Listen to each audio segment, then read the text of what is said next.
이 성원이 친구가 성원이 집에 전화를 걸었어요. 근데 성원이 아버지가 전화를 받았습니다. 거기 성원이 집이지요? 그때 아버지가 아니다, 내 집이다. 여러분, 세상에 그런 아버지가 어디 있겠습니까? 아버지의 집은 곧 내 집이에요. 아버지의 집에 있는 모든 것이 바로 성원이의 모든 것이에요. 자, 무슨 말이냐? 요한복음 1장 12절 말씀에 이런 말씀이 있어요. 뭐라고 말씀했느냐? 영접하는 자, 곧 그 이름을 믿는 자들, 그러니까 예수 그리스도를 믿는 자에게는 뭐가 된다? 하나님의 자녀가 되는 권세를 주셨다 그래요. 응? 우리 모두는 하나님의 자녀가 된 거예요. 무슨 말이냐? 하나님의 것 모두가 다 누구 것이라고요? 우리의 것이라, 그런 얘기예요. 우리는 예수 그리스도를 나의 구주로 영접하고 믿는 그 믿음으로 말미암아 하나님의 자녀가 된 줄로 믿습니다. 그러므로 우리 하나님이 가지신 모든 것이 다 나의 것이 되는 거예요. 우리가 하나님을 아버지로 부르고 섬길 수 있는 것은 큰 축복이 아닐 수가 없습니다. 그런데 우리가 섬기는, 우리가 믿는 하나님 아버지는 어떤 하나님이냐? 용서하는 아버지, 용서하는 하나님이시라, 그런 얘기입니다. 오늘 저는 용서하는 아버지의 마음, 이런 제목을 잡았습니다마는 오늘 이 시간 말씀을 통해서 우리의 마음이 상처의 치료를 받고 또 마음에 평안함이 있고 사랑이 넘치고 또 용서하는 마음이 생기고 소망이 넘치는 그런 축복의 시간을 만들어 가기를 예수님의 이름으로 축원해 드립니다.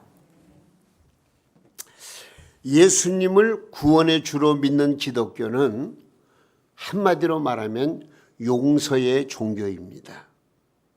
이 땅에는 하나님의 영역도 있고 사단의 영역도 있습니다. 용서가 하나님의 영역이라면 정죄는 사탄의 영역입니다. 정죄가 사탄의 본성이라면 용서는 하나님 아버지의 마음입니다. 그래서 용서는 위대한 힘이 있습니다. 병든 몸을 치료하고 흐트러졌던 인격을 가다듬어 주고 우리의 영혼을 풍성케 하는 능력이 바로 용서에 있습니다. 기독교의 진리를 한마디로 요약하면 용서입니다. 기독교 복음의 내용이 용서요, 십자가의 의미가 용서입니다. 기독교에서 용서를 빼고 나면 아무것도 남는 게 없습니다. 여러분, 십자가도요, 용서를 제하고 나면은요, 나무 통로만 남는 것입니다. 십자가의 중심에는 바로 하나님께서 우리 인류를 용서하신다는 용서의 의미가 담겨져 있습니다. 예수님이 왜 십자가를 지셨나요? 우리 인간의 죄를 용서하시기 위해서 예수님이 십자가를 짊어지시고 죽으셨다는 사실 아니겠습니까? 그렇기 때문에 우리 기독교는 용서로 시작해서 용서로 마쳐지는 종교라, 이렇게 말할 수가 있습니다. 자, 구약시대로 한번 더 먹어볼까요? 하나님께서 천지만물을 창조하시고 이 땅에 인생을 지어 놓으셨습니다. 이 에덴 동산에서 아담과 하와는 어떻게 했습니까? 하나님께서 명하신 선악실과를 따먹음으로 말미암아 하나님 앞에 중죄인이 되었습니다.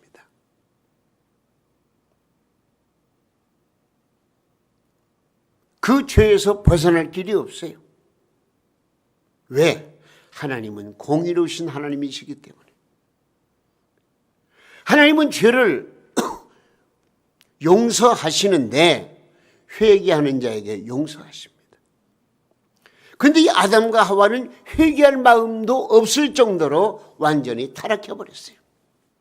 그래서 아담과 하와는 에덴 동산에서 쫓겨났습니다. 하나님은 공의의 하나님이십니다마는 그러나 사랑의 하나님이세요. 하나님께서 인류를 어떻게 하실 것인가? 무조건 용서하시는 것이 아니고 정당한 방법, 공의로우신 하나님께서 정당한 방법을 통해서 인류를 구원하셔야 되겠는데 하나님께서 어떻게 하셨나? 제1막 하나님께서 독생자 예수 그리스도를 이 땅에 보내시기로 작정하십니다. 그래서 하나님께서는 예수님에게 용서의 소식을 짊어지게 하시고 그렇게 해서 이 땅에 보내셔서 예수님이 이 땅에 태어나셨습니다.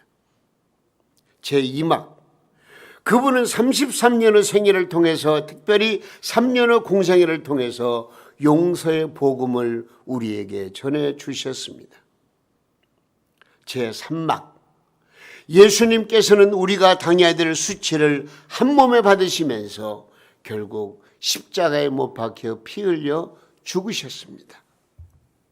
제3막 그분은 용서를 완성하시기 위해서 부활하셨고 승천하셔서 하나님 보좌의 우편에서 지금도 용서의 사역을 펼치고 계십니다.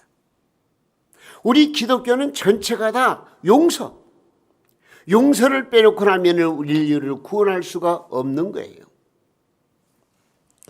그래서 주님의 핏값으로 세워진 이 강단은 하나님의 용서를 선포하는 장이요, 목사는 용서의 대언자요, 교회는 용서를 파는 장터라고도 말할 수가 있습니다. 따라서 용서의 능력을 잃어버린 사람들이 교회에 나올 때마다 하나님의 말씀을 통하여 용서를 사가지고 세상으로 나아갑니다. 성경 66권은 용서의 알림장이요, 십자가는 용서의 영수증이요, 성령님은 용서의 전파자요, 복음을 전하는 선교는 용서의 전달식이라고 볼 수가 있습니다. 그런데요, 우리 인간 사이에서 가장 어려운 문제가 있다면 그 용서입니다. 그래서 내가 용서를 하는 것은요, 내가 지금 기적을 체험하고 있는 것과도 같습니다. 내가 이웃에게 오해를 당하고 거절을 당하고 비판과 고발을 당하는 억울함이 있을 때에 어떻게 그들을 용서할 수 있겠습니까? 이 땅에는 용서받지 못해 고통을 겪는 사람들, 용서할 수 없어서 괴로워하는 사람들이 많이 있습니다. 그래서 용서가 없는 지구촌은 상처촌이요, 그러나 천국은 용서받고 용서하는 사람들이 모이는 곳이라 이렇게 우리가 정의할 수가 있습니다. 왜? 하나님은 용서하시는 아버지시기 때문에. 그 하나님을 섬기는 백성들은요, 그러기 때문에 용서가 내 마음속에 항상 저장되어 있어야 되고, 그 용서하는 마음을 가지고 세상을 살아갈 때 내 마음에 참된 평안이 밀려오게 되는 것입니다. 그런데 예수님은 내 이웃을 내 몸처럼 사랑하라, 그렇게 말씀하십니다. 인간은 모두 이기적 존재인지라 용서란 내 힘으로는 불가능합니다. 나는 연약한 존재라는 사실을 인정할 때에 나는 남을 용서할 수가 있습니다. 나 혼자만 상처를 받은 것이 아닙니다. 나도 남에게 상처를 주었습니다. 나 상처받은 것만 알고 상처 준 것을 모르면 그 사람은 용서하지 못합니다. 남을 용서하는 것은 나의 선택이 아닙니다. 하나님의 명령입니다. 하나님은 우리에게 나는 너희에게 나의 성품과 용서 씨앗을, 용서의 권능을 너에게 주었다. 너는 그러므로 서로 용서하라고 말씀하고 있는 것입니다. 우리 주님께서도 주기도문을 통해서 우리에게 뭐라고 말씀하십니까? 내가 너희를 용서해 준 것 같이 너희도 남을 용서해 주라고 말씀하고 있는 것입니다. 우리는 이런 명령 앞에 이유 없이 예하고 순종해야 되는 것입니다. 내 마음에 변화가 없고 내 생각에 용서하는 마음이 없으면 그런 사람은 결코 하나님의 은혜를 경험할 수가 없습니다. 오늘 이 시간도 주님 앞에 나온 여러분들, 혹이라도 마음속에 미움, 시기, 질투, 또한 탐욕 이런 것들이 자리 잡고 있으면 이걸 좀 걷어내버리고 내가 어느 누구라도 용서하겠다는 그런 마음을 한번 품어보시기 바랍니다. 이것이 바로 하나님의 명령이고 하나님의 뜻이고 하나님의 성품이고 하나님이 우리에게 요구하는 것입니다. 저는 지금 생각해 봅니다. 내가 지금 남을 미워하는 사람이 몇 사람이나 될까? 내가 용서하지 못할 사람이 얼마나 될까? 이 시간만은 저는 아니라고, 없습니다라고 고백할 수가 있습니다. 정말 없습니다. 여러분들도 같은 마음이기를 원합니다. 내 감정이 북받쳐서 남에게 좀 모진 말을 하고 상처를 주었다면 이 시간 먼저 하나님 앞에 용서를 구하시고 이제는 내가 용서하는 마음으로 살겠다고 하나님 앞에 고백하는 그런 시간을 만들었으면 좋겠습니다. 내 근본 본성이 변해야 되는 거예요. 교회에 나오는 고등학생이 남의 자동차를 훔치다가 소년원에 들어갔습니다. 목사님이 소년원을 방문해 가지고 그 학생을 위로했습니다. 이곳에서 나오면 내가 힘 닿는 데까지 너를 도와주마. 그랬더니 이 소년이 뭐라고 말하느냐? 목사님, 자동차 훔치는 일은 그리 쉽질 않아요. 목사님은 설교나 잘하세요. 그래. 고칠 마음이 없는 아이에게 무슨 말이 도움이 되겠습니까? 그러나 용서의 복음은 어느 누구에게나 다 적용이 되는 것입니다. 하나님께서 용서하시는 그 사랑, 이것이 온 누리에 퍼져나가기를 원하고 오늘 이 시간 주님 앞에 나온 여러분들의 심령 가운데 하나님의 용서의 마음이 자리 잡기를 주님의 이름으로 축원합니다. 예수님께서는 명령하십니다. 용서해라. 우리 성도들은 용서하는 것이 본성이 되어야 합니다. 용서하고서야 내가 행복할 수가 있기 때문에 그렇습니다. 자, 구약 성경에는 무슨 말씀이 주를 이루고 있죠? 율법이 주를 이루고 있습니다. 율법. 근데 율법은 뭐라고 말하느냐? 사람이 한 번 과실을 범하면 용서가 됩니다. 두 번 범하면은 그것도 용서할 수가 있습니다. 세 번까지 어쩔 수 없이 용서해야 한다고 말씀하고 있습니다. 그러나 네 번째 동일한 죄를 범하면은요, 율법에는 그는 용서하지 않아도 된다. 그렇게 말합니다. 여러분, 이것이 우리의 모습이 아닙니까? 마음씨가 좋은 사람은 똑같은 잘못을 두세 번까지는 용서할 수가 있을 것입니다.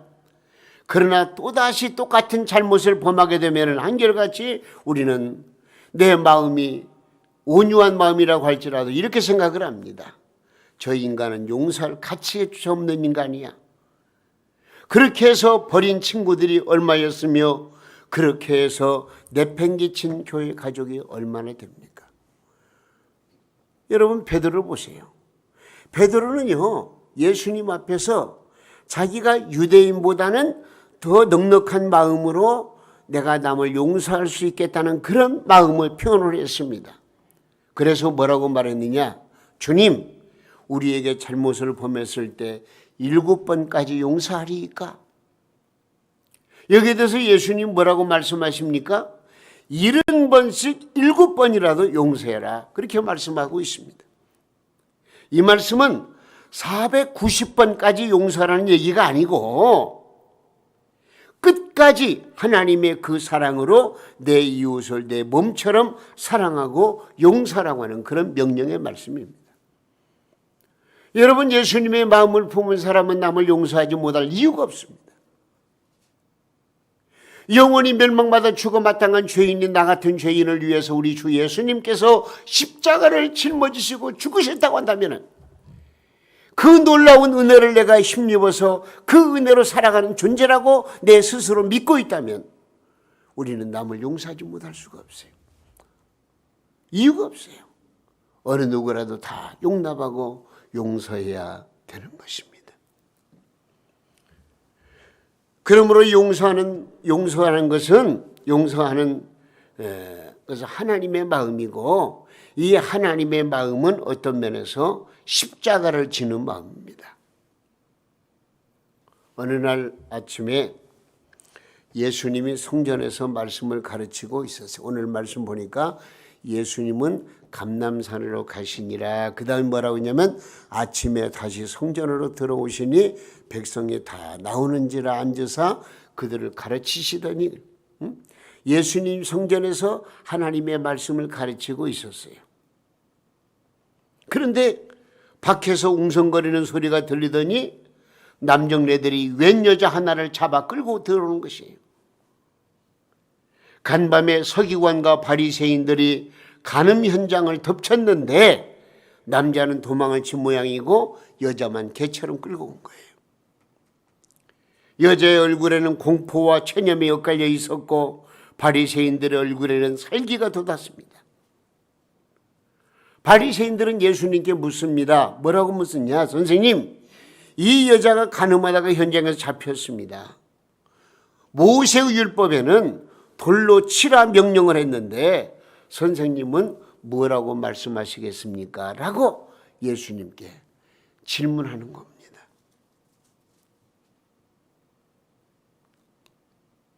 바리새인 일당이 무엇 때문에 여인을 끌고 온 것입니까? 율법을 수호하기 위해서라면 자기들 법대로 하면 될 것이지 구태여 예수님의 대답을 듣고자 했던 동기가 무엇입니까? 이 여자를 돌로 치리까? 이 질문은 동기부터가 불순합니다. 이 사건을 미끼로 예수님까지 돌로 치려했던 것입니다. 그래서 오늘 본문 6절 말씀 보니까 그들이 이렇게 말하면 고발할 조건을 얻고자 하여 예수를 시험함이라. 예수께서 몸을 굽히사 이렇게 나와요. 손가락을 땅에 쓰셨다. 여러분, 예수님이 돌로 치라고 하셨다면은 당시 유대인들에게는 사형 선고권이 없었기 때문에 로마법을 어기게 됩니다. 그럴 뿐만 아니라 죄인을 용서하라는 예수님 사랑의 정신이 뿌리부터 흔들리고 말 것입니다. 그렇다고 돌을 치지 말라고 말했다면은 모세율법을 어기는 배교자가 되는 것이고 음행을 장려하는 사람이라는 누명을 명키 어려웠을 것입니다. 이때 예수님은 어떻게 했습니까? 몸을 굽혀서 손가락으로 무언가를 쓰고 계셨습니다. 이는 엄청난 사건입니다. 예수님의 손은 천지 만물을 창조하신 손이요 모세를 신의 산으로 불러 돌판에 십계명을 쓰신 손이요 벨사살 왕의 벽에 메네메네 대겔 우바르신이라는 심판의 글을 쓰신 그 손이 바로 예수님의 손 아니겠습니까? 주님은 일어서셨습니다. 뭐라고 말씀하십니까? 너희 중에 죄 없는 자가 먼저 돌로 치라. 이렇게 말씀하십니다. 죄 없는 사람이란 죄를 지을 욕망까지도 없는 사람을 말하는 것입니다. 즉 너희 가운데 이 여자보다 나은 자가 누구냐 하는 말입니다. 이 말씀이 선포되자 돌을 든 손들은 내려졌고 눈에 핏기는 꺾였고 격동하던 군중 심리는 순식간에 가라앉으면서 이리저리 흩어져 버렸습니다. 여러분, 세상 살다가 정말 돌을 던지고 싶을 때가 왜 없겠습니까? 저라고 해서 예언은 아닙니다. 제가 부족해서 그러지요. 누구에게 사랑을 주고 무언가 주고 싶어하는 마음은 항상 준비되어 있습니다. 특별히 우리 동명교회 성도들을 향해서는요, 내가 아까울 것이 없을 정도로 모든 게 다 주고 싶어요. 정말이.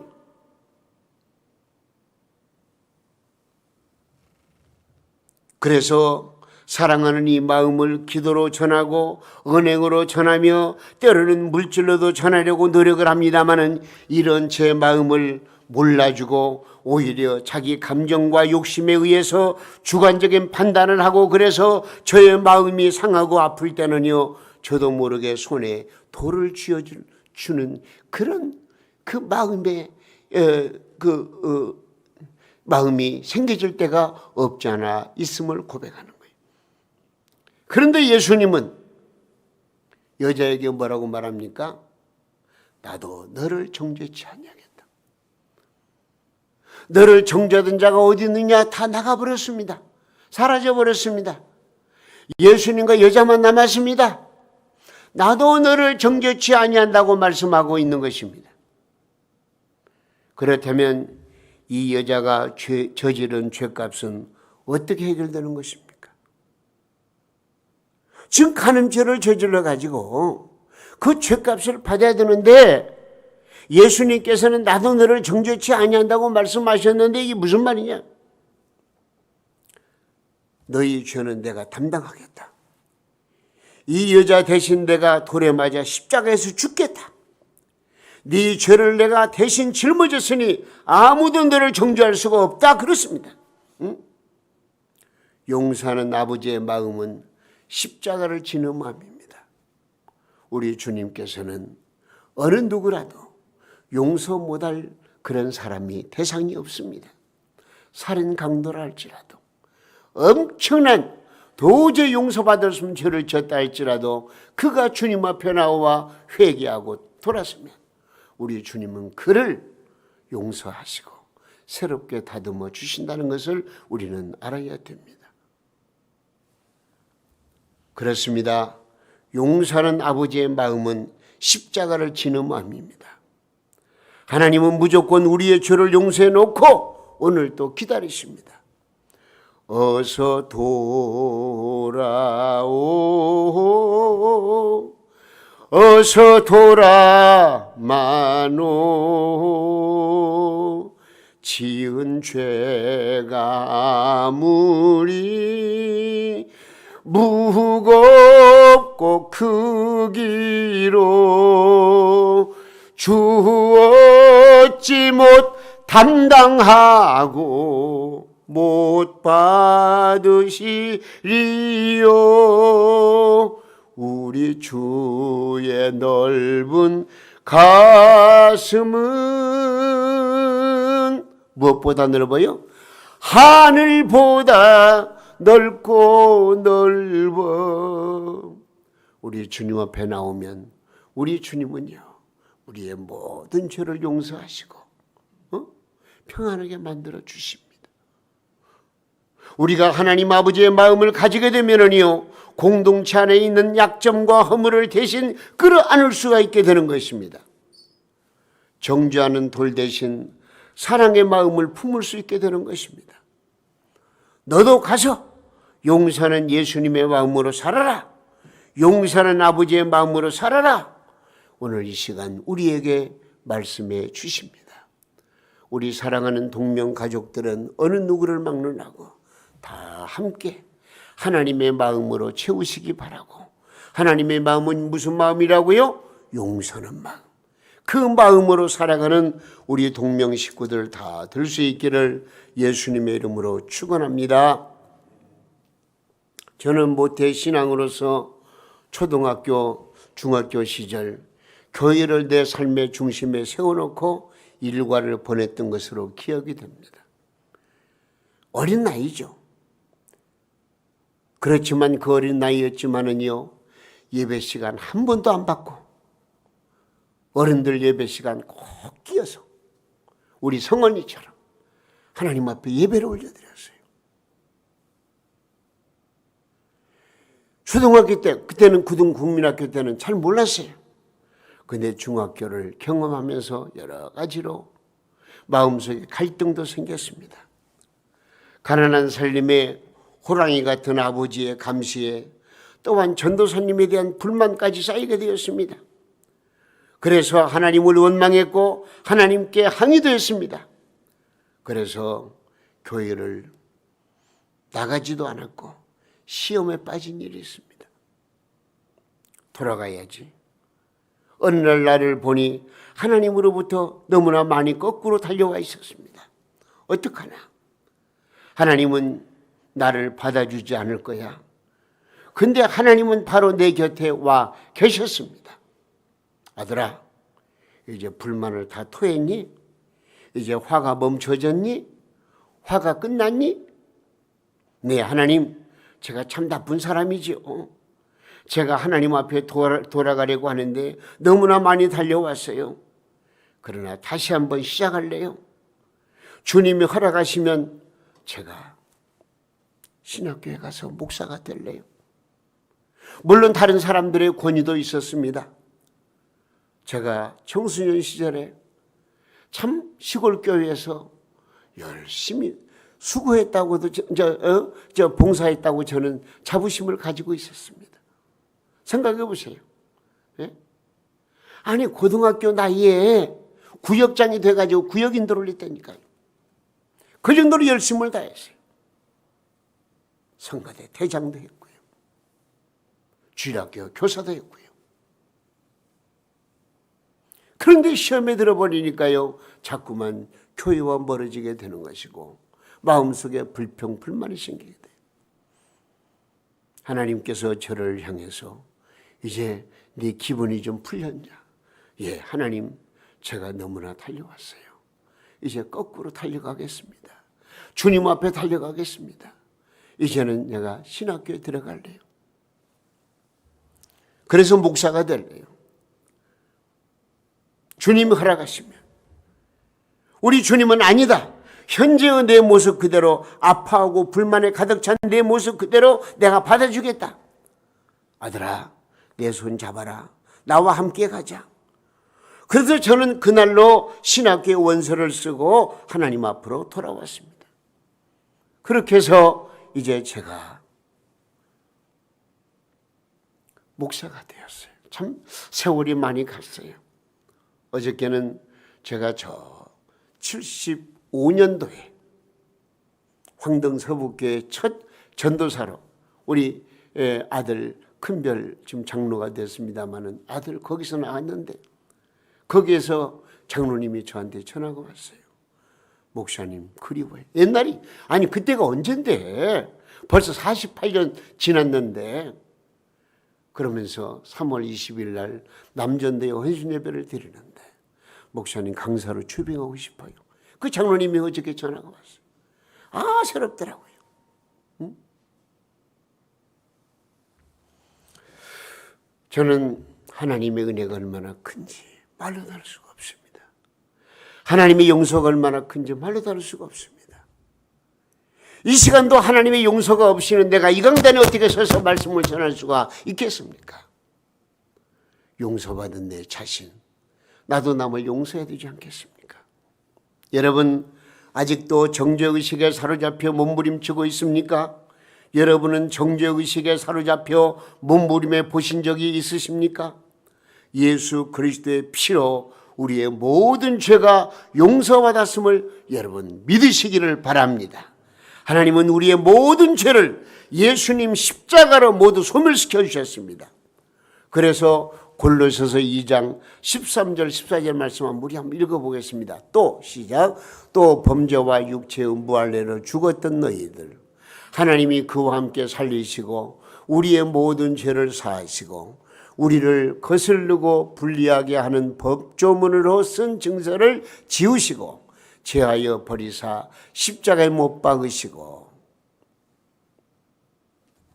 우리가 지금 짓고 있는 죄, 미래에 지을 모든 죄, 수천 수만 페이지 이상의 죄 가운데에서 몇 개를 선택적으로 골라서 용서하신 것이 아니라 이 모든 죄를 십자가의 은혜로 불태워버리신 줄로 믿으시기를 바랍니다. 이 용서하시는 하나님 아버지의 사랑을 받고 그 사랑을 확인하고 감격할 수 있을 때 우리는 그 아버지의 마음을 받을 수가 있습니다. 그 아버지의 마음을 가지면 이웃을 사랑하며 사랑할 수가 있습니다. 아버지의 용서하는 마음으로 다른 사람을 용서할 수가 있는 것입니다. 이 용서하는 마음이 내 가정을 행복하게 만들고 내가 섬기는 교회를 하나로 만들며 우리 사회와 민족이 하나가 될 수 있는 줄로 믿습니다. 사랑으로 하나 되는 일에 앞장서는 우리 동명교회 성도님들 다 될 수 있기를 예수님의 이름으로 축원합니다.